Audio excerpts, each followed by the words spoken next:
India's number 1 varicose veins hospitals అబీస్ను సంప్రదించండి. మీ నొప్పి లేని ప్రయాణాన్ని ప్రారంభించండి. నమస్తే రమగారు. నమస్తే జై. రమగారు, మనం నావెల్స్ తీసుకుంటున్నాము, అందులో నీతివృత్తం మొత్తం చెప్పుకుంటున్నాం. మరి ఈ రోజు ఏం చెప్తున్నారు మాకు? శతాబ్ది సూర్యుడు చెప్దాం జయ. శతాబ్ది సూర్యుడు మాలతి చంద్రుడు గారు రాసింది. మనసున్న మనసై చూసాం కదా, విన్నామా కదా. ఇది శతాబ్ది సూర్యుడు కూడా చాలా ఇంట్రెస్టింగ్ అండ్ చాలా ఏమన్నాలంటే ప్యాథటిక్ స్టోరీ అనే చెప్పాలి. ఈ ప్యాథటిక్ థింగ్ ఏంటంటే, మనం ముందు తరాల్లో అగ్రవర్ణాల వాళ్ళు నిమ్నవర్ణాల వాళ్ళని అణిచివేశారు అని మనం వింటుంటాం. ఇప్పటికీ దాని జాడలు పోల. మీరు అణిచేశారు కాబట్టి మేము ఇలా అయిపోయామని వాళ్ళు అంటుంటారు, వీళ్ళేదో అంటే గందరగోళం, అది ఎప్పుడు నడుస్తూనే ఉంటుంది. ఇప్పుడు అణిచేసిన వాళ్ళు లేరు, అణిచివేయబడ్డ వాళ్ళు లేరు, ఎవరికి వాళ్ళు వెళ్ళిపోయారు, ఎవరి దారిన వాళ్ళు. దాని ప్రెషర్ మాత్రం ఇంకా మన దగ్గర ఉండనే ఉంటుంది.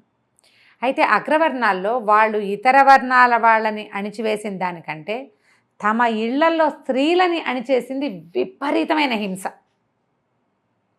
ఈ శతాబ్ది సూర్యుడు పుస్తకం గనక చదివితే ఆడవాళ్ళ జీవితం ఎంత దుర్భరంగా ఉండేదో, ఎలాంటి దౌర్భాగ్యపు జీవితం గడిపుంటారో 100 సంవత్సరాల క్రితం స్త్రీలు మనకు తెలుస్తుంది. ఇది బ్రీఫ్గానే వెళ్తుంది. 4 తరాల కథ. ఎట్లాంటి చేంజెస్ వచ్చినాయి సమాజంలో చూపిస్తుంది మనకి. ఆవిడ చూపించిన చేంజ్ ఒక 10-15 ఏళ్ల క్రితంది. ఈ 15-20 ఇయర్స్లో ఇంకా ఎంత మార్పు వచ్చిందో, ఎంత వాస్ట్ డిఫరెన్స్ ఉందంటే అప్పటికి ఇప్పటికీ. ఈ సూర్యుడు అని ఒక ఆవిడ కథ ఇది. లేడీ సూరమ్మ, సూర్యుడు అని పిలిచేవాళ్ళు చిన్నప్పుడు. సూర్యం అయి ఉంటుంది. ఆదివారం నాడు పుట్టిందని సూర్యకుమారు ఏదో పెట్టుంటారు. ఆ పేర్లని పిల్లల ఊళ్ళలో అలాగే పెద్ద సూర్యుడు. చివరికి సూరమ్మగా మారింది ఆవిడ. ఈ సూర్యుడికి మునిమనవరాలు అమెరికా బయలుదేరుతుంది. కథ ప్రారంభం ఏంటంటే, పిల్ల చక్కగా షోల్డర్ బ్యాగ్ తగిలించుకుని జీన్ ప్యాంట్ వేసుకుని బ్యాగ్ బరువుకి వంగి కాగితాలన్నీ సరి చేసుకుంటూ ఎయిర్పోర్ట్లోకి వెళ్తున్న సీన్తోని కథ మొదలవుతుంది.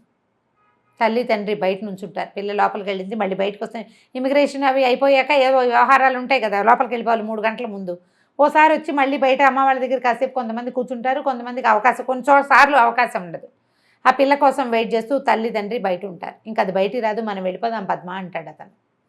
వద్దు, ఫ్లైట్ వెళ్ళేదాకా నేను ఇక్కడే కూర్చుంటా, అది రాపోయినా సరే ఫ్లైట్ వెళ్ళింది అనుకున్నాక వెళ్దామంటుంది. ఆవిడ ఒక 100 ఏళ్ళు ముందుకెళ్తుందన్నమాట. కథని ఆలోచించుకుంటూ ఉంటుంది. ప్రపంచం ఎన్ని రంగులు మార్చుకుంటుంది ఎలా అని. ఈ కథ ప్రారంభం ఇది. ఇక్కడి నుంచి సూర్యుడు కథలోకి వెళ్తాం మనం. సూర్యం ఒక బ్రాహ్మణ కుటుంబంలో 8 మంది సంతానంలో కడసారపుది, ఆఖరి పిల్ల. చాలా ముద్దుగా గుమ్మడి పండల్లే ఉండేది చిన్నప్పుడు. 5-6 ఏళ్ళు వచ్చేదాకా అక్కలు అన్నయ్యలు మోస్తూ ఉండేవాళ్ళు పిల్లని. చాలా ముద్దుగా ఉండేది. అయితే 5 ఏళ్ళు పిల్లకి, 5-6 ఏళ్ళు వచ్చాక సడన్గా తండ్రి పాము కరిచి చనిపోయాడు. తండ్రిని తీసుకొచ్చారు, డెడ్ బాడీని. పిల్లకి తెలియని అమాయకపు పిల్ల. ఎవరో ఒకళ్ళు పళ్ళు తోమటం, ఎవరో ఒకళ్ళు అన్నం పెట్టడం, జడేయటం, ఎవరో ఒకళ్ళు వదినలో, అక్కయ్యలో, అమ్మో, ఎవరో చుట్టుపక్కల వాళ్ళు కూడా ముద్దు చేసేవాళ్ళు. ఈ తండ్రి పోయిన తర్వాత ఇది ముట్టుకోకూడదు, అవి ముట్టుకోకూడదు, బ్రాహ్మణ ఇళ్లల్లో మళ్ళు ఆచారాలు కదా. ఇదేంటంటే, ఇప్పుడు ఈ కథ నేను చెప్తున్నాను, అది నేను ఓన్ చేసుకుంటున్నానని భావించద్దు. ఆ పుస్తకం చదివితే అందులోకి వెళ్తారు మీరు, ఎవ్వరు చదివినా సరే. అక్కడ ఇలా ఉండేవి ఆ పద్ధతులు, అవే ఇంకా కొన్ని చోట్ల ఇప్పటికీ ఉన్నాయి. అవే పందాలు ఇప్పటికీ ఉన్నాయి, అంత తీవ్రంగా లేవు. పాతకాలంలో కొంత అవేర్నెస్ లేకపోవటం, చదువు లేకపోవటం, ఆడవాళ్ళకి మాట్లాడే అవకాశాలు లేకపోవటం, వాటన్నిటి వల్ల ఎంత దుర్భరమైన జీవితాలు గడిపేవాళ్ళు కనపడుతుంది అందులో మనకి. మనం కూడా కొంతమంది రిలేట్ అవుతాం. మన అమ్మమ్మల నాటి జీవిత కథ ఇదే ఉండేది అని మనకు తెలుస్తుంది. లేటెస్ట్ పిల్లలకి తెలియదు. మనం ఏం పొందేమో ఇవాళ మనకు అర్థమవుతుంది. ఏవేవో కావాలనుకుంటున్నాం ఇప్పుడు.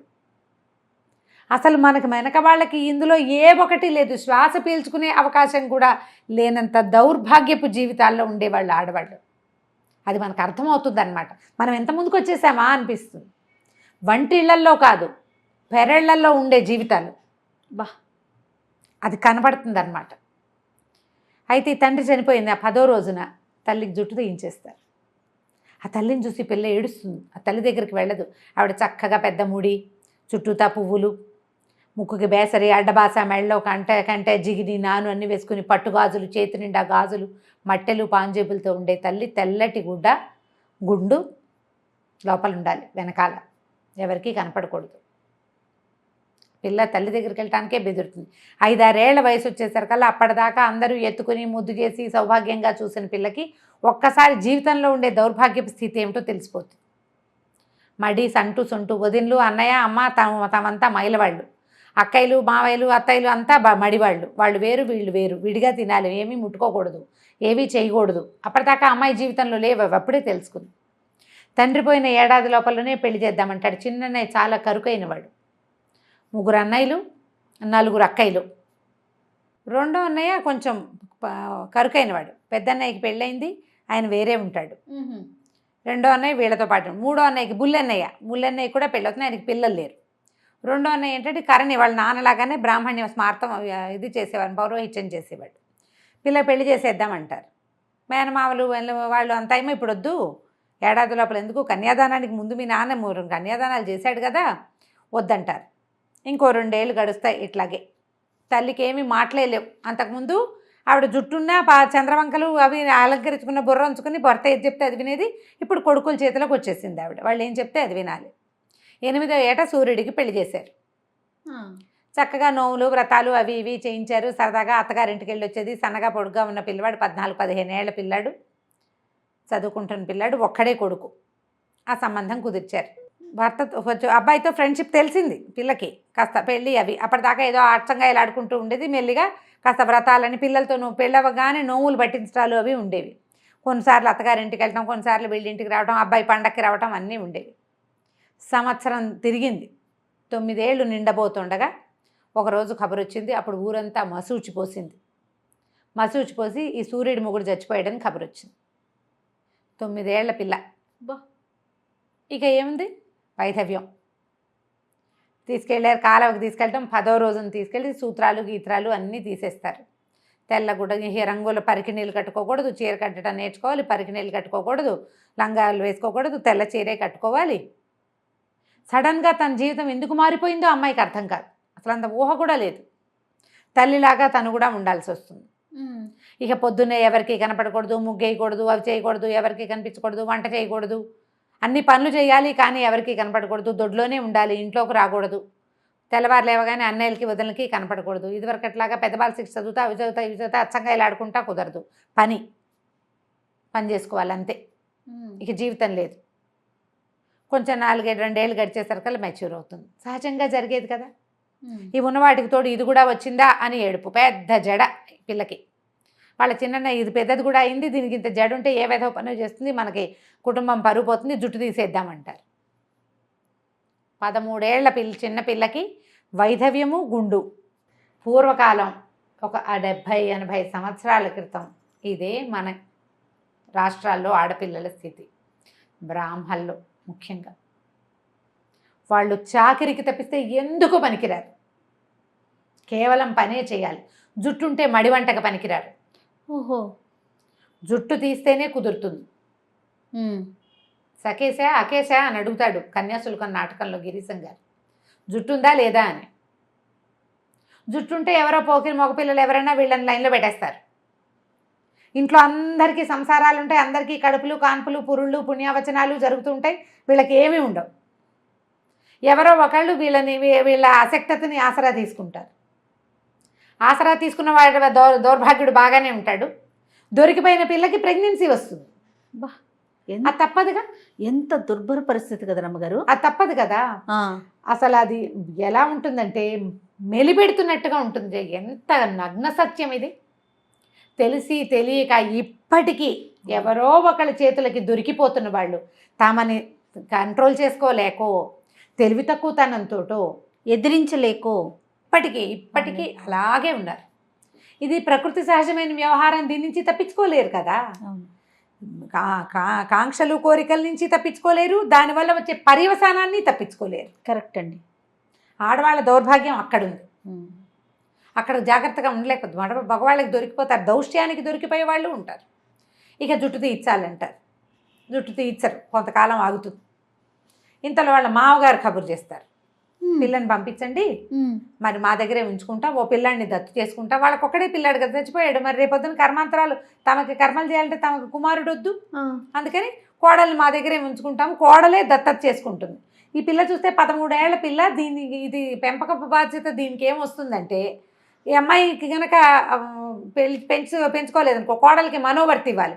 వీళ్ళు దావా చేస్తారు, మా పిల్లకి మీ అబ్బాయి చచ్చిపోయాడు, వాడి పేరు మీద వైధవ్యం అనుభవిస్తున్న పిల్లకి మనోవర్తి. అప్పట్లో ఈ మనోవర్తివి బాగా నడిచేవి. కుమారులు చచ్చిపోతే ఇక వీళ్ళు మనోవర్తి వాళ్ళ అత్తమామ ఆస్తి ఈ అమ్మాయికి వచ్చేస్తుంది కొంత భాగం. అందుకని ఈ అమ్మాయే పెంచుకున్నట్టుగా చేశారనుకో, మనోవర్తి వక్కర్లా. అసలు ఈ పిల్లకి మళ్ళీ పెళ్లి చేయటం అన్న ఊహ కూడా లేదు. ఇక వాళ్ళు ఎందుకు పనికిరారు, పని చేయడానికే పనికొస్తారు. పెళ్లిలో అన్ని పనులు చేస్తారు, పందిట్లోకి రాకూడదు, వాళ్ళు పొద్దున్నే లేవకూడదు, చూడకూడదు, సమస్తమైన పని చేయాలి, ఎదురు రాకూడదు, మాట్లాడకూడదు, నిశ్శబ్దంగా ఉండదు, దొడ్డి పెరట్లో అక్కడే ఉండాలి, ఇంట్లో కాదు. ఈ పిల్లే పెంచుకోవాలి ఇంకో పిల్లాన్ని. వాళ్ళ చుట్టాల పిల్లాడు ఒక 6-7 ఏళ్ళ పడినాడు, అంత 6-7 ఏళ్ల పిల్లాన్ని పెంపకం అంటే ఇదేం పెంచుతుంది అనుకుంటారు. కానీ సరే ఏమనుకుంటారు, వాళ్ళు రమ్మన్నారుగా, వాళ్ళ అత్తవారితే పెత్తనం, తీసుకెళ్ళి దింపుతారు. ఈ అమ్మాయి ఏమనుకుంటుంది, ఇక్కడ చీత్కారాలు, విసుక్కోవటము, చిన్నోదని విసుకోవటం, పెద్దోదని విసుకోవటం, జడేసుకుంటుంటే ఎప్పుడైనా పాపం తలకాయ దూకునేది. ఇంత పెద్ద జుట్టు కదా, ఈ చిన్నదని చూసి ఇది నూనె ఖర్చు, దీనికి షోకులు అని తిట్టిపోసేది ఆవిడ. నానా రకాలుగానే ఉండేది. తల్లి అశక్తురాలు, ఏమనేది కాదు. అమ్మ బంగారం అంతా సూర్యుడికి పెట్టి పెళ్లి చేద్దామంటారు, కానీ తర్వాత మానేస్తారు. అమ్మ బంగారం అమ్మి పెళ్లి ఖర్చులు పెడతారు. పిల్లకేదో బాలతోడుకు ఒంటి మీద ఉన్న బంగారమే పెడతారు. సరే మళ్ళీ అత్తారింటికి వెళ్తే సరే అక్కడ ప్రశాంతంగా ఉంటుంది. అత్తగారు ఏమందు, తను చిన్నప్పుడు అమ్మ ఎట్లా కళగా అలంకరించుకుని ఉండేదో ఈవిడ అట్లాగే ఉంటుంది. మామగారు ఆయన పనిలో ఆయన ఉంటాడు. కాకపోతే ఆయన దృష్టిలో ఏదో తేడా ఉందని ఈ 13 ఏళ్ల పిల్లకి తెలుస్తుంది. ఒకనాటి రాత్రి ఆయన ఏదో చెయ్యిపోతాడు. ఇది భయపడి అన్నయ్యకు ఉత్తరం రాస్తుంది, నన్ను తీసుకెళ్ళిపోయి నేను ఇక్కడ ఉండను. చచ్చినా ఆ మాట చెప్పకూడదని తెలుసుకుంటుంది. ఆ వయసుకి విజ్ఞత వచ్చేస్తుంది. ఈయన నాతో మిస్బిహేవ్ చేశాడు అని చెప్పదు, కామ్గా ఊరుకుంటుంది. ఇంటికి వెళ్ళిపోతున్నాను, నేను ఇక్కడ ఉండలేనని చచ్చేలా ఏడుస్తుంటే ఏమంటారు, అన్నయ్య అనుకుంటాడు, పోనీలే నేను ఉంచుకుంటాను, నా దగ్గరే ఉంటుందని. బుల్లన్నయ్యకి పిల్లలు లేరు, ఆయన ఉంచుకుంటానంటాడు. ఈ అమ్మాయిని పంపేసిన సంవత్సరం తిరగకుండానే మావగారు ద్వితీయ వివాహం చేసుకున్నాడు 16 ఏళ్ల పిల్లని, వంశం నిలబడ్డానికని వస్తుంది కబురు. అప్పుడు వీళ్ళు మళ్ళీ వెళ్తే 2000 రూపాయల మనోవర్తి కింద ఇస్తారు. ఆ డబ్బులు చేత్తపుచ్చుకొని చెల్లెల్ని తీసుకొచ్చేసి ఇంకా జుట్టు ఉంచరు, జుట్టు తీయించేస్తారు. తెల్ల పంచ, 16 ఏళ్ల పిల్ల తెల్ల పంచ కట్టుకోవాలి. అప్పట్లో బ్లౌజులు కూడా వేసుకునేవాళ్ళు కాదు, రవికేసుకోకూడదు. కాకపోతే ఏంటంటే చిన్నపిల్ల కదా అని దీనికి అమ్మాయి మరి ఇంకా ఎదిగే వయసులో ఉండగానే కదా భర్త పోయాడు, పొడి చేతులు రవికలు కుట్టించేవాళ్ళట. ఆ కథలో ఉంటుంది అట్లా. ఒకసారి కళ్ళు మూసుకుని అది ఊహిస్తే మామూలుగా కదా, వెన్నులోంచి పాము పరిగెడుతున్నట్టు ఉంటుంది, వెన్నుపూసలు. భయం, ఏమిటి ఎక్కడి నుంచి ఎక్కడికి వచ్చామారా మనం అనిపిస్తుంది. సంతోషించాలో ఏం చేయాలి ఏమిటి అసలు, ఆ రోజులను ఊహిస్తేనే భయం వేస్తుంది. ఈవిడికి ఊహలు వచ్చేవి, కొంచెం చదువుకుంది. అన్నయ్య పెద్ద బాల శిక్ష అవి ఇవి చదివించాడు. ఆ పత్రికలు ఈ పత్రికలు చదివినప్పుడు వీరేశలింగం పంతులు గారు రాజమండ్రి వెళ్ళి నా జుట్టు తీస్తున్నప్పుడు వెళ్ళి పంతులు గారి దగ్గరికి వెళ్ళిపోతే పోయేది, హాయిగా పెళ్లి చేసుకుని సుఖంగా ఉండేదని. వీళ్ళందరి దగ్గర చాకరీ చేయాల్సి వచ్చేది. టెన్నిస్ బాల్ లాగా పెద్దక్కయ్య గారింట్లో ఫంక్షను, పెళ్ళి, పేరెంటం, పురుడు పని చేయాలి. చిన్నక్కయ్య ఇంట్లో అదేదో, పెద్దక్కయ్య ఇంట్లో ఇది, అన్నయ్య ఇంట్లో ఇది, పిల్లలు పెద్దవాళ్ళు అయ్యారు, పెచ్చూర్ ఫంక్షన్స్, అన్నిటికీ పని పని పని పని పని తప్ప ఎక్కడ బహుమతి లేదు, మెప్పు లేదు, దేనికి ఒక గుర్తింపు లేదు. యంత్రాన్ని చూసినట్టు పనికి మాత్రమే గుర్తింపు.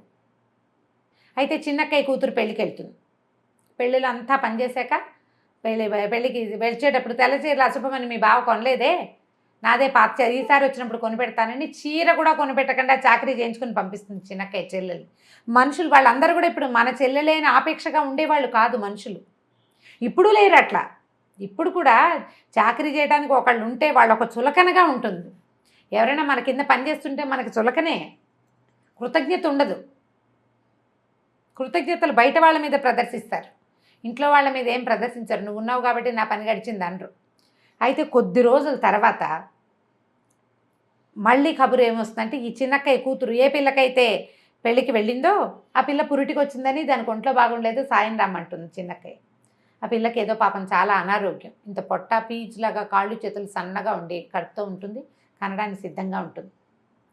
ఆ పిల్ల డెలివరీలో పోతుంది, చచ్చిపోతుంది అమ్మాయి, అక్కయ్య కూతురు. ఈ పుట్టిన పిల్లని ఎవ్వరూ ఎత్తుకోరు, నా పిల్ల చావుకు వచ్చిందంటారు. ఈ చంటి పిల్లని ఏం చేస్తుంది, ఈ సూర్యుడే ఒళ్ళో వేసుకుని కూర్చుంటుంది. పంచదార నీళ్లు పట్టమని చెప్తుంది మంత్రసాన్ని. 2-3 రోజులు నీళ్లు పోసి ఆ పిల్లని ఉంచుకుంటుంది ఒంట్లో. ఎవరైనా ఎత్తుకున్నా ఏడుస్తుంది ఆ పిల్ల, ఈవిడ ఎత్తుకుంటే ఊరుకుంటుంది. ఎక్కడైనా వాళ్ళమ్మ వాళ్ళు తీసుకెళ్ళమంటారు. పిల్ల అత్తవారు ఈ చంటి పిల్ల నాయనమ్మ వాళ్ళు, మేము మగపిల్లాడైతే తీసుకునే వాళ్ళం, ఆడపిల్లని మేమేం చేసుకుంటామంటారు. వాడు ఇంకో పెళ్లి చేసుకోవాలి మా వాడంటే వీడి అడ్డమంటారు. బయట పారేయమంటాడు బావ, ఈ సూర్యుడు వాళ్ళ బావ. ఈవిడ మెల్లిగా ఆ పిల్లకి పోతపాలు పోసి 10 రోజుల తర్వాత 10 రోజులు కనిపిస్తుంది. ఆ పిల్లని వదలబుద్ధి కాదు ఈవిడికి. అంతకుముందు ఎవరు పిలిచినా తిరిగేది. ఈ పిల్లని నేను పెంచుకుంటాను అన్నయ్య అని ఆ బుల్లన్నయ్యని అడుగుతుంది. అతను ఏం చేస్తాడంటే ఈవిడ దగ్గర డబ్బు ఇచ్చారు కదా మామగారు, ఎవ్వరికి ఇవ్వనివ్వడు, జాగ్రత్తగా దాచిపెట్టి తిప్పి మంచివాడు. ఎందుకంటే పిల్లలు లేరు, సహజంగా మంచివాడు. ఈ పిల్లతో స్నేహం చెల్లెలతోటి ఆయన ఏం చేస్తాడంటే సరే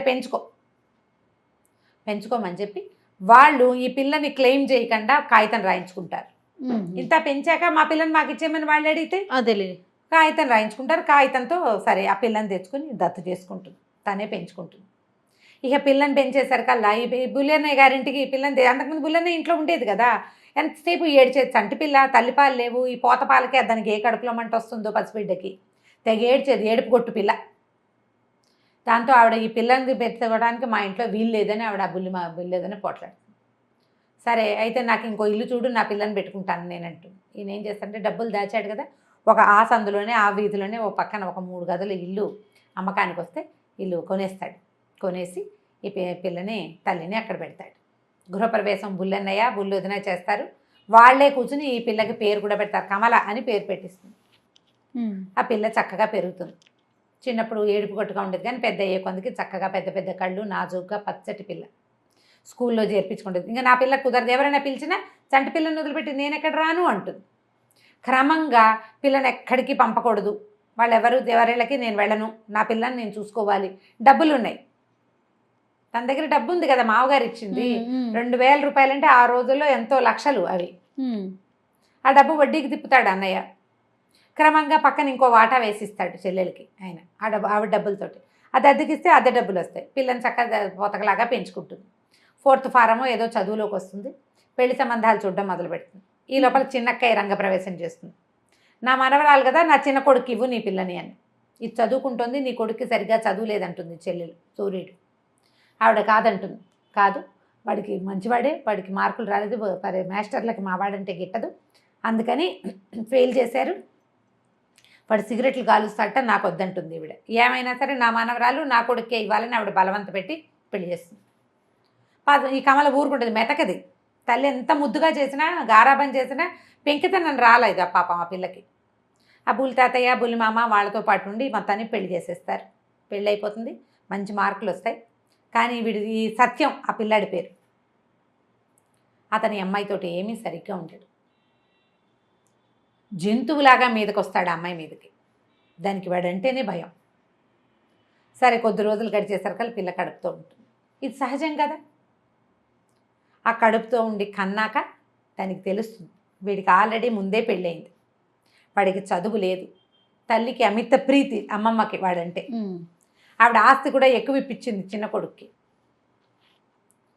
ఆఖరికి ఆవిడ పెళ్ళికి నా బంగారం అంతా కమలకే పెడతానని చెప్తుంది పెళ్ళప్పుడు. అదంతా నాకు కావాలంటాడు అతను. ఈ కూతురు పుడుతుంది ఈ కమలకి. మగపిల్లాడైతే వంశాంకురం అని ఆశపడి వచ్చేవాడేమో అతను, రాడు ఇంకా. దాంతో ఈ అమ్మాయి తిరగబడి అమ్మమ్మ మీద పోట్లాడుతుంది. నీ కొడుక్కి ముందే పెళ్ళయిందని, ముందో కూతురు ఉందని, మళ్ళీ అమ్మాయి కడుపుతో ఉందని తెలిసి కూడా నువ్వు నన్ను కట్టేవు. నాకు చచ్చిన వాడొద్దు, నేను వాడితో ఉండను, నేను చదువుకుంటా, నా బతుకు నేను బతుకుతాను, నా పిల్లకి నా బంగారం అంతా నీకు పెట్టాను కదా, ఇచ్చి పారేస్తాను, నాకు అక్కర్లేదు నీ బోడి బంగారం, నా పిల్ల ఉంది నాకు చాలు, నేను మా అమ్మ నా పిల్లని మేము బతుకుతాం ససేమిరా అంటుంది. మళ్ళీ ఆ పిల్లకి బారసాలు చేసే టైంకి సత్యాన్ని అని పిలుస్తామని వాళ్ళు అన్నయ్య ఈవిడ ఒప్పుకోదు కమల. బుల్లి తాతయ్య బుల్లి మామ పెడతారు నా పిల్లకి పేరు, నాకు వాళ్ళే పెట్టారు, నా పిల్లకి వాళ్ళే పెడతారని ఆ బుల్లి మామ పేరే పద్మావతి అని పెట్టిస్తుంది. ఆవిడకి పిచ్చి ముద్దొస్తుంది, ఆవిడకి పిల్లలు లేరు, ఈ పిల్ల పేరు పెట్టారు కదా. రోజులు గడుస్తాయి. సూరమ్మ గారికి చదువు లేదు, పెద్ద బాల శిక్ష తప్ప. కమల 5th ఫారం ఫినిష్ చేసి పిల్లని చంటి పిల్ల తల్లైనా స్కూల్కి వెళ్ళి చదువుకుని స్కూల్ టీచర్ ఉద్యోగం చేసుకుంటుంది, టీచర్గా ముందుకెళ్తుంది. ఇక రకరకాల మార్పులు వస్తాయి. సత్యం రాడు చాలా కాలం పాటు, కానీ సత్యం తల్లి వీళ్ళ అమ్మమ్మ మాత్రం వీళ్ళ దగ్గరికి చేరుతుంది. ఎట్లా రోజులు మారుతూ ఉంటే ప్రపంచం ఎలాంటి టర్న్స్ తీసుకుంటుందో కనపడుతుంది మనకి కథలో. అక్కడి నుంచి ఈ బుల్లి మామగారు పోతుంది. బుల్లి తాతయ్యని చూసుకుంటూ ఉంటారు వీళ్ళు. ఆయన ఏదో ఒకరోజు ఊరెళ్ళి తిరిగి వచ్చేటప్పుడు ఓ పిల్లని వెంట పెట్టుకొస్తాడు, పెళ్లి చేసుకొస్తాడు. అంటే ఇప్పుడు మగవాళ్ళలో చాపల్యం పోదు. పెళ్ళాన్ని చచ్చిపోతే 70 ఏళ్ల వయసులో ఆయన 15-16 సంవత్సరాల పిల్లని పెళ్లి చేసుకుంటాడు. 9 ఏళ్ల వయసులో మొగుడు చచ్చిపోయిన సూరమ్మకి పెళ్లి చేద్దామని ఎవరు అనుకోలే. మూలను కూర్చోబెట్టారు.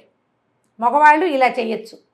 కానీ ఇప్పటికీ ఉంది తెలుసా రమ్మగారు, ఇప్పటికీ ఉంది. పెళ్ళైన సంవత్సరం లోపు 60 ఏళ్ళు రానివ్వండి, 70 ఏళ్ళు రానివ్వండి, సమర్థించే సమాజాన్ని కూడా చూస్తున్నాం రమ్మగారు. పిల్లలు వెళ్ళిపోతారు, రేపొద్దున ఆయనకి ఎవరు దిక్కు అనే సమాజాన్ని చూస్తున్నాం. అదే తల్లి ఓ 50 ఏళ్ళ ఆవిడ పెళ్లి చేసుకుంటే సమాజం సమర్థిస్తుందా? సమర్థించలేదు. ఎంతమంది పిచ్చివాగుళ్ళు వాగుతారో ఇప్పుడు మనం చూస్తున్నాం కదా. అవును. ఆవిడ ఆ సంతోషంగా హాయిగా కళకళ్ళాడుతూ లక్ష్మీదేవి లాగా కనపడుతుంటే ఏంటో ఓర్చుకోలేరు. నీకు అవసరమానికి వీళ్ళకి అవసరమా? ఎవరికి అవసరం? అసలు సమాజానికి ఏం అవసరం? ఆమె కష్టం ఆమె పడింది, ఆమె నిష్ఠూరాలు ఆమె పడి ఉంటుంది. ఆమె ఎంత హింసపడి ఉంటుందో ఈ చుట్టుపక్కల ఉన్న సమాజంతో.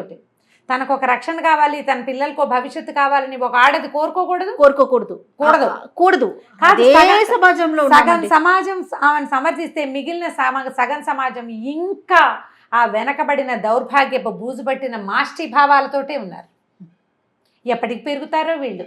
కాదు, ప్రతి స్త్రీలోనూ తల్లిని చెల్లిని ఎందుకు ఊహించలేకపోతారు. మన చెల్లి అయితే, మన అక్క అయితే, మన కూతురు అయితే అలా ఉన్నా కూడా ఇంట్లోనే పెట్టుకునే వాళ్ళు ఉన్నారు రమ్మగారు. ఉన్నారు దౌర్భాగ్యులు. మన చెల్లైనా మన తల్లైనా సరే కాలరు వాళ్ళు. కట్టెలోనూ కాలరు, కంపలోనూ కాలరు. అంతే. ఇక వాళ్ళని మా భాష ఒకటి ఉంది, కింద పెడితే పంటలుండవు, పైన పెడితే వానలు ఉండవు. ఎందుకు జీవితాలు మనుషులుగా ఎందుకు పుట్టిస్తాడో వాళ్ళని దేవుడు. ఒక మగ మనిషిని సమర్థించినట్లుగా ఒక ఆడ మనిషిని ఎందుకు సమర్థించారో అర్థం కాదండి. కొన్ని పెళ్లిళ్ళు మనం యూట్యూబ్లో మంచి ఖబర్లు వింటుంటాం. ఎంత సంతోషంగా అనిపించిందో జయ. నాకు కూడా రమ్మగారు చాలా ఆనందం అనిపించింది. బాబా ఎంత అద్భుతమైన విషయం, ఇంకొంచెం ముందు కూడా చేసి ఉండొచ్చు అనిపించింది. ఏమిటో అసలు ఎవడిష్టం వాడిది, వీళ్ళ అభిప్రాయం ఎవడడిగాడు, తొంగి చూసేస్తారు. వీళ్ళకే జవాబుదారితనం ఉన్నట్లుగా వీళ్ళే రాసేస్తారు, వీళ్ళే మాట్లాడేస్తారు. వీడేమైనా ఉద్ధరిస్తాడా? ఆర్చేవాడు కాదు, తీర్చేవాడు కాదు. సరే, ఈయన పెళ్లి చేసుకొచ్చేసరికి ఆశ్చర్యపోతుంది కమల. ఏమిటి తాతయ్య ఇట్లాంటి తాతయ్య మరి దాని తాతయ్య బుల్లిమామ, ఆ తాతయ్య. ఈ పిల్ల కూడా ఇంత 9 ఏళ్ల పిల్ల కూతురు. కమల కూతురు 9 ఏళ్ల పిల్ల, మనవరాలి కూతురు ఓ 15-16 ఏళ్ల పిల్లని తెస్తాడు. ఆ మొత్తం భార్య ఆ పిల్లని చూసేసరికి అదేం మామూలుగానే ఉంటుంది, కానీ చాలా సంవత్సరాలు భార్య అనారోగ్యంతో ఉండి ఉండి ఉండి ఉండి ఈ కొత్తగా వచ్చిన పిల్ల వల్ల ఆయనలో యవనం ఉద్రేకంగా ఉంటుంది. ఏం చేస్తాడు, అంత బంగారం అంతా దానికి పెడతాడు. కొద్ది రోజులు సినిమా అంటుంది, షికార్ అంటుంది, ఏదో కమలే తీసుకెళ్తుంటుంది. సడన్గా ఒకరోజు జంప్, మొత్తం బంగారంతో ట్రంక్ పెట్టతోటి ఎవరితోటో వెళ్ళిపోతుంది. ఆ పిల్ల మొత్తం బంగారం అంతా పోయింది. ఒంటెటి బంగారం పెట్టు తిరిగేది రోజు, మొత్తం బంగారం అంతా తీసుకుపోయింది. ఈ అక్కయ్య చెల్లి ఇద్దరు తిట్టుకుంటూ ఉండేవాళ్ళు. ముసలమ్మలు ఇద్దరు ఉన్నారు కదా, అన్న ఇట్లా చేశాడని అమ్మాయిని ఏదో ఒకటి అనేవాళ్ళు. కమలని మీకెందుకు అంత బాధ, పోనీ ఏదో చేసుకున్నాడు, ఆయన పెళ్ళాము, ఆయన ఇష్టము, మనకెందుకు అంటే వీళ్ళకి నచ్చేది కాదు. మా వదిన ఎంత మంచిదో, ఇలా పాపిష్టి పెదవా, ఇన్నేళ్ళు కాపురం చేసి 50 ఏళ్ళు ఇప్పుడు దీన్ని తెచ్చాడని తిట్టుకుంటారు. ఒళ్ళు మంటగా ఉంటుంది. అవును. పోనీ ఈవిడ తనకు పెళ్లి చేసుకుందామన్న ఊహ కానీ ఏమైనా వచ్చిందంటే అప్పుడు రాలేదు. సరే, ఇలా గడిచి క్రమంగా ఏమవుతుందంటే సత్యం మళ్ళీ వెనక్కి వస్తాడు. అక్కడ అతను ఇంకో భార్య పెళ్లి చేసుకున్నాడు, పిల్లలు పుట్టారు. తర్వాత మొత్తం ఆస్తి అంతా అయిపోయింది. పని పాట లేని చదువు లేని వాడికి ఏముంటుంది, బంగారం అంతా అయిపోయింది. మా అమ్మ ఇచ్చిన బంగారాన్ని నాకే చెందాలని బలవంత పెట్టి రాయించుకు తీసుకెళ్తాడు. సత్యాగ్రహం చేస్తానని చెప్పి తీసుకుపోతాడు మొత్తం. అది కూడా అయిపోతుంది. పెళ్ళాము పిల్లలు ఏమో మతంలో కలిసిపోతారు. వాళ్ళు భోజనం పెడతాం, పిల్లలకి నీకు మతం ఇస్తే నీవు ఇక్కడ పని చేసుకోవచ్చు చర్చిలో అని ఎవరో చెప్తే అమ్మాయి పిల్లలతో సహా వెళ్ళిపోయింది. ఇదంతా వాక్యాల్లో తెలుస్తుంది మనకి. తల్లే ముసలావిడే చెప్తుంది, సత్యం తిండి లేదు, 3 రోజులైంది అన్నం తిని, వాడి మీద నా ప్రాణం కొట్టుకుంటుంది. నువ్వు అబద్ధాలు చెప్పి పెళ్ళిళ్ళు చేసావమ్మమ్మ, నువ్వు ధృతరాష్ట్ర ప్రేమ అనేది నీ కొడుకు సరిగ్గా చదవక మార్కులు రాకుండా ఉంటే నువ్వు వాడిని వెనకేసుకొచ్చావు. ఆల్రెడీ పెళ్ళై పిల్లలున్న వాడికేమో నన్నేసి కట్టావు, నా జీవితాన్ని పాడు చేసేసావు. నువ్వు వాడిని ఉద్ధరించావా? ఉద్ధరించిద్దేం లేదు. కొడుకు పుడితే దారిలో పడతాడు అనుకుంది. కొడుకు పుడితే దారిలో పడ్డాడు. అసలు ఆ పుట్టిన పిల్లని చూడ్డానికి కూడా రాలేదు అతను. అనేసరికల్లా సరే ఇంట్లో వండిస్తాను, ఇక్కడ ఉండమని అంటూ మళ్ళీ కొడుకుని ఇంట్లో చేరుస్తుంది. కానీ ఈ అమ్మాయి అతని దగ్గరికి రానివ్వదు ఆ కమల. కొంతకాలం తర్వాత ఈ ముసలావిడికి బాగా అనారోగ్యం ముదిరేసరికల్లా ఈ పిల్ల పద్మ బీఎస్సీలోకి చేరుతుంది. అంత పెద్దదైపోతుంది. మొదట కమల వాళ్ళ అమ్మ ఖద్దరు కట్టుకునేది, కమల కాటన్ చీరలు కట్టుకునేది, సిల్క్ చీరలు కట్టుకునేది. పద్మ దగ్గరకు వచ్చేసరికల్లా చక్కగా స్కర్టు, పోనీటైలు, కమలది కూడా ఇంత పెద్ద జడ.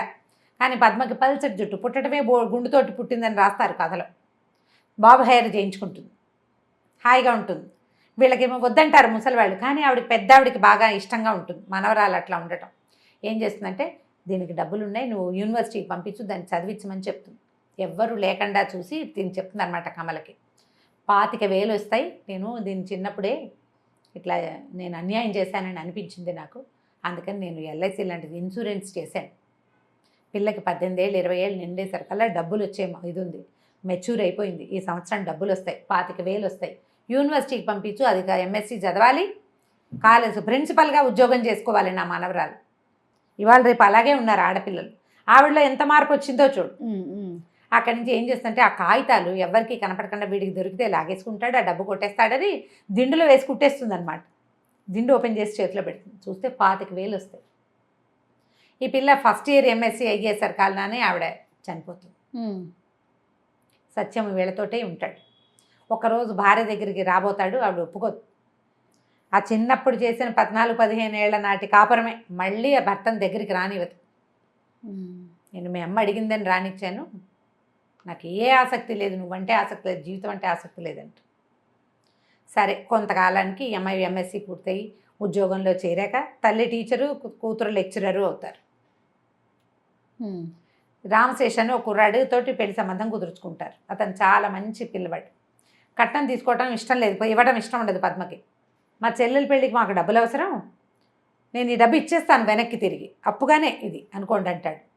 పెళ్ళైన 2-3 ఏళ్ళకి డబ్బు ఇచ్చేస్తాడు. 20,000 కట్నం తీసుకుని 20,000 ఇస్తాడు. అంటే మగవాళ్ళలో ఎలాంటి మార్పు వచ్చిందో చూపిస్తున్నారు.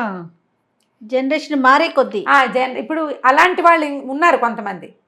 పాత లాంటి మా తాతయ్య లాంటి వాళ్ళు ఉన్నారు. వీళ్ళు కదా మారాలి. అక్కడి నుంచి పెళ్ళవుతుంది పద్మకి. మెల్లిగా ఈ పద్మ అవసరాలని తండ్రి దగ్గరుండి చూడడం మొదలు. సత్యం ఇంట్లోనే ఉంటున్నాడు కదా, పిల్ల యూనివర్సిటీ కాగితాలన్నీ అతనే చేస్తాడు. బట్టలు కత్తిరించి కుట్టడం అవన్నీ కొన్ని రోజులు ఇంట్లో నుంచి వెళ్ళిపోతూ ఉండేవాడు, మధ్య మధ్యలో వస్తూ ఉండేవాడు. అతనిలో కూడా ఎలాంటి చేంజ్ వచ్చిందో ఈ చూసుకోవటం, ఈ దగ్గర ఉండటం, ఈ కనిపెట్టి ఉండటం. మొదట్లో ఉండుంటే అమ్మాయి జీవితం బాగుండేది కదా, ఇంకా 4-5 పిల్లలు పుట్టేవాళ్ళు, హాయిగా జీవితం సుఖంగా ఉండేది. అతను మొదట్లో లేడు, మొదట్లో క్రూరంగా ఉన్నాడు అతను. క్రమంగా జీవితంలో వచ్చిన ఆటుపోట్లతోటి అతని ధోరణి మారింది. ఆటుపోట్లతోటి కూడా ధోరణి మార్చుకొని మగవాళ్ళు ఉన్నారు. అవునవును. మారిన మగవాడిని చూపిస్తారు మాలతి చంద్రుడు. అతను మారిపోతాడు, కూతురు దగ్గర ఉంటాడు, పిల్లల్ని చూసుకోవడానికి కూడా తను దగ్గర ఉంటాడు, వెళ్తాడు కూతురుతోటి. డైపర్లు మార్చడం దగ్గర నుంచి చేస్తాడు ఆయనే. కొంతకాలానికి ఆయన మరణిస్తాడు. కానీ సూర్యుడు మాత్రం అలాగే ఉంటుంది. ముసలావిడ అక్కయ్య చచ్చిపోయినప్పుడు తెగ ఏడుస్తుంది, నాకు ఎవరున్నారు, అమ్మగారి సంతానం అందరూ పోయారు, వాళ్ళు పోతారు. మధ్యలో అన్ని మరణాలు వరుసగా చూపిస్తారు. ఆ అన్నయ్య పోయాడు, ఈ అన్నయ్య పోయాడు, ఆ వదిన పోయింది, అవి చూపిస్తూనే ఉంటారు కథ అంతా. నేనంతా చెప్పట్లా, బ్రీఫ్గా వెళ్ళినా ఎక్కువే వెళ్తుంది కథ. అక్కడి నుంచి ఏమవుతుంది, కమల కూడా క్రమంగా కొంతకాలం ఉండి ఆవిడ మరణిస్తుంది. ఆ సూర్యుడు ముసలావిడ మాత్రం ఉండిపోతుంది, 100 ఏళ్ళ వయసు. ఈ పద్మ ఏం చేయాలో తెలియక ఆవిడని తనతో పాటు వైజాగ్ తీసుకొచ్చి తన ఇంట్లో అట్టు పెట్టుకుంటుంది. పిల్లలిద్దరు, ఒక ఆడపిల్ల ఒక మగపిల్లాడు పుడతారు పద్మకి. తల్లి తండ్రి వెళ్ళిపోయారు. అమ్మమ్మకి పిన్ని ఈవిడే తన తల్లిని పెంచుకుంది. ఇక ఇంట్లో అట్టు పెట్టుకుంటే ఈ ఇల్లు అద్దెకి ఇచ్చేస్తారు వాళ్ళు. ఒకనాడు ఇంట్లో నుంచి వెళ్ళిపోతుంది ముసలావిడ. వీళ్ళకి పిచ్చి టెన్షన్ పుట్టేస్తుంది, ఏం చేయాలో తెలియక. ఆవిడ ఆ ఇంటికి వెళ్ళిపోయి ఆ ఇంట్లో బయట కూర్చుని ఉంటుందన్నమాట. వాళ్ళు చుట్టుపక్కల వాళ్ళు కనుక్కొని ఇంత ముసలావిడ అంత అక్కడ దాకా వచ్చి వెళ్ళిపోయింది, ఆ ఇంటి మీద ఉంది భ్రమ ఆవిడకి. అప్పుడు మరణిస్తుంది ఆవిడ. ఈవిడ మరణించిన తర్వాత అప్పుడు ఈ సౌజన్య ఈవిడ పద్మ కూతురు అమెరికా వెళ్తుంది. ఎక్కడ జీవితం అదే ఇంట్లో ఒక ఆవిడేమో ఇలాగా 9వ ఏటే వైధవ్యము, దుర్భరమైన జీవితము, తన డబ్బును కూడా తను స్వతంత్రంగా ఖర్చు పెట్టుకోలేని, తన పిల్లకి తనకి ఇష్టమైన చోట పెళ్లి చేయలేని, ఇలాంటి వాడికి నేను దౌర్భాగ్యమైన పిల్లని ఇవ్వను, నా పిల్ల నా ఇష్టం అని అనలేని దుస్థితి నుంచి అమెరికా వెళ్ళే ఆడపిల్ల వరకు జరిగిన ఈ ప్రయాణం మొత్తం ఎంత హృదయ విదారకంగా ఉంటుందో, ఎంత హృదయంగా ఉంటుందో. ఒకప్పుడు ఇలాంటి జీవితాలు ఉండేవి అని ఇప్పుడు సమాజంలో చాలామందికి తెలీదండి. మనకి ఇవాళ లభించిన స్వేచ్ఛ, స్వతంత్రము, ఈ రోజున మనం చూస్తున్నటువంటి సమాజము ఒకప్పుడు లేదు. ఈ దొరికిన దాంతోటి దుర్వినియోగం చేసుకోకుండా, జీవితాన్ని అంతే ముక్కలు చెక్కలు చేసేసేయకుండా జాగ్రత్తగా తీసుకెళ్ళాలంటే మనం ఇలాంటి విషయాలు కొన్ని వినాలి, తెలుసుకోవాలి. తప్పకుండా రమ్మగారు. ఈ కథలు ఒట్టి మామ్స్ కాదు, యంగ్స్టర్స్ కూడా వినాలి. 50-40 అవసరం యువతకి చాలా అవసరం. 50-40లో ఉండే తల్లులు తమ యంగ్ పిల్లలకి, టీనేజ్ పిల్లలకి, కొంచెం వయసు వచ్చిన ఆడపిల్లలకి, కొత్తగా పెళ్లి చేసుకోవాలి మగపిల్లలకి తెలియజేయాలి. ఇలాంటి సమాజం ఉంది. మీరు ఈ పుస్తకం కొని చదవాలి తప్పకుండా అండి. శతాబ్ది సూర్యుడు మాలతీ చందూర్ గారి అత్యద్భుతమైన రచనలో ఒక అత్యద్భుతమైన రచన. అద్భుతం, చాలా బాగుంది రమ్మగారు. సూపర్. నమస్తే. నమస్తే.